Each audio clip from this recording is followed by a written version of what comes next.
ఉగాది మొదటి రోజునే ఈ ప్రభుత్వం చంద్రబాబు నాయుడు గారి నాయకత్వంలోని ప్రభుత్వం చెప్పిన మాట ఎప్పుడూ ఆచరించదు.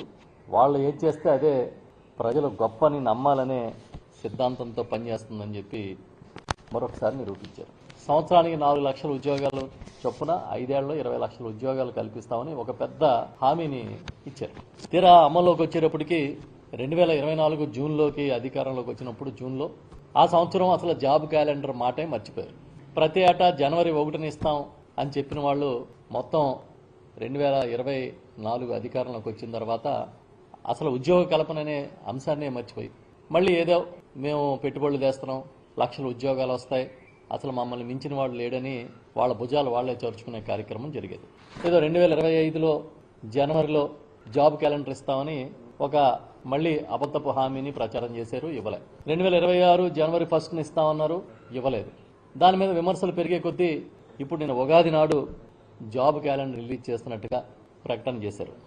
ఇంచుమించుగా 10,000 ఉద్యోగాలతో ఒక జాబ్ క్యాలెండర్ ఇస్తాం అని చెప్పి 10,060 ఉద్యోగాలతో ఒక జాబ్ క్యాలెండర్ను ఇస్తున్నట్టుగా వారు ప్రకటన చేయడం జరిగింది. ఇది కూడా వైఎస్ఆర్ పార్టీ చెప్తుంది ఒక దగ.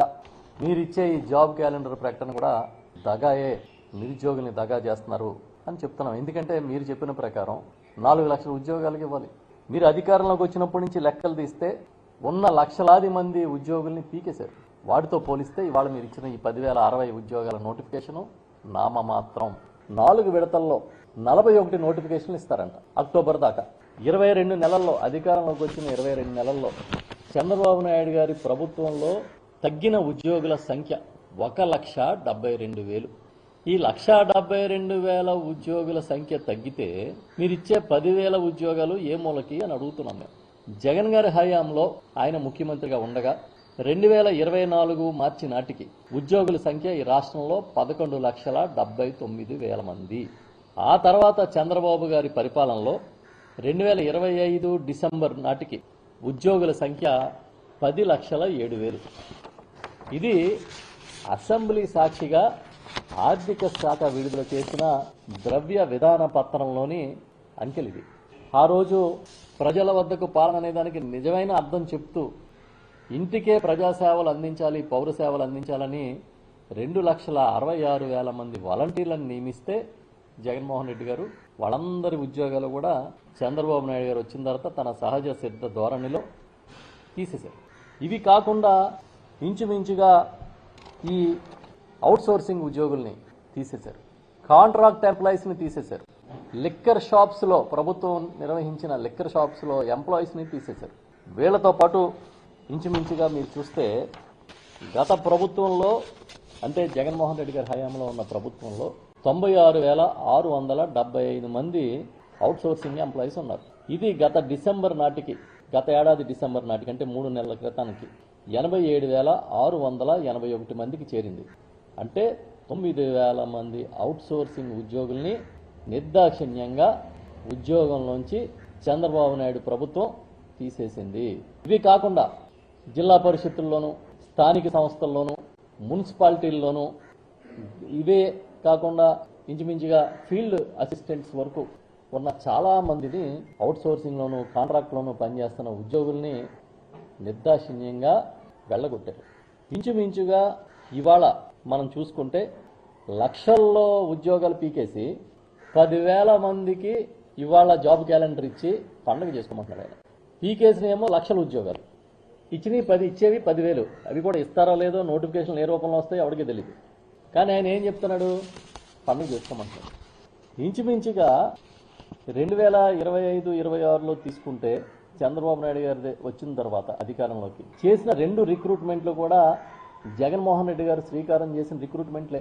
టీచర్స్ రిక్రూట్మెంట్ అవ్వచ్చు, కానిస్టేబుల్ నోటిఫికేషన్ అవ్వచ్చు. మళ్ళీ దాన్ని ఆపేసి వాటిలో మోడిఫికేషన్స్ చేశామని రీనోటిఫికేషన్స్ ఇచ్చి అవేమో మేమే ఇచ్చామన్నట్టుగా ఈ ప్రభుత్వం బిల్డప్ ఇస్తుంది. 6 లక్షల మంది నిరుద్యోగులు గ్రూప్ 2 కోసం, గ్రూప్ 1 కోసం నిరంతరం చదువుతూ ఉన్నారు. ఎప్పుడు వస్తుందో నోటిఫికేషన్ అని. ఇప్పుడు ప్రకటించిన ఉద్యోగాలు 750.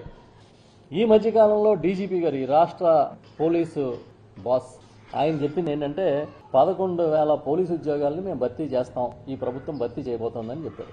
కానీ ఇచ్చిన నోటిఫికేషన్ 2778 మాత్రమే. గత ప్రభుత్వంలో ఉమెన్ అండ్ చైల్డ్ వెల్ఫేర్ కింద ఆఫీసర్స్ 243 పోస్టులకి ఆర్థిక శాఖ అనుమతి ఇచ్చిన ఇప్పటిదాకా వాటి భర్తీకి చర్యలే తీసుకోలేదు. మీరు తీసేసిన ఉద్యోగాల్లో ఏపీ 5 నెట్లోనే 2000 మందిని పీకేశారు. దశాబ్దాలుగా జరుగుతున్న పథకంలో ఫీల్డ్ అసిస్టెంట్లుగా పనిచేస్తున్న వాళ్ళని 2360 మందిని నిర్దాక్షిణ్యంగా తొలగించారు. ఇవి ప్రభుత్వ లెక్కలే నేను చెప్తున్నా. మొబైల్ డిస్పెన్సరీ యూనిట్స్ని పెట్టి రేషన్ ఇంటికే పంపించారు. ఆ వ్యవస్థ మంగళం పాడేసి ఇంచుమించుగా 9260 మందిని రోడ్డు ఎక్కించారు. వాళ్ళని పీకేశారు. ఎండియు ఆపరేటర్స్ని పెట్టారు. మొబైల్ డిస్పెన్సరీ యూనిట్స్ని పెట్టి రేషన్ ఇంటికే పంపించారు. ఆ వ్యవస్థ మంగళం పాడేసి ఇంచుమించుగా 9260 మందిని రోడ్డు ఎక్కించారు. వాళ్ళని పీకేశారు. ఈ ప్రైవేటుగా అవుట్ సోర్సింగ్ కాంట్రాక్ట్ ఎంప్లాయీస్ని నియమించినప్పుడు ప్రభుత్వం ఇచ్చే మొత్తం జీతం వేతనం వాళ్ళకి అందకుండా మిడిల్ మ్యాన్ తినేస్తా ఉన్నాడు. కాబట్టి ఆప్కాస్ అని ఒక సంస్థని క్రియేట్ చేశారు. ఈ ఆప్కాస్ ద్వారా ప్రభుత్వమే నేరుగా దళారీలు లేకుండా వాళ్ళకి జీతాలు వేతనాలు ఇచ్చే కార్యక్రమం క్రియేట్ చేశారు. చంద్రబాబు నాయుడు గారు వచ్చి చేసిన ఘనకార్యాల్లో ఆప్కాస్ని రద్దు చేయడం ఒకటి. 10,000 ఉద్యోగాల క్యాలెండర్ ఇచ్చి మీరు పెద్దగా ఎవరి డప్పు వాడే కొట్టుకోవాలనే ఒక పెద్ద సిద్ధాంతాన్ని నమ్మి మీరు తెల్లారు లేచి ప్రచారం మొదలెట్టారు కదా. 2019-24 మధ్య జగన్మోహన్ రెడ్డి గారి హయాంలో ఎన్ని ఉద్యోగాలు కల్పించారనేది ఈ సందర్భంగా ఒకసారి మీకు గుర్తు చేస్తున్నా. 6,31,310 ఉద్యోగాల్ని ఆయన కల్పించారు. ఇది చెప్పేది నేను ప్రభుత్వ లెక్కలే.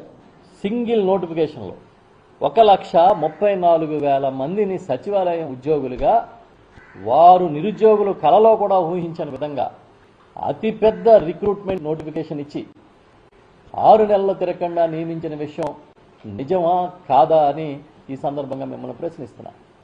ఒక చిన్న ఆటంకం లేకుండా అత్యంత పారదర్శకంగా 1,34,000 ప్రభుత్వ ఉద్యోగుల్ని ఒకే ఒక నోటిఫికేషన్లో నియమించిన జగన్మోహన్ రెడ్డి గారి గొప్ప.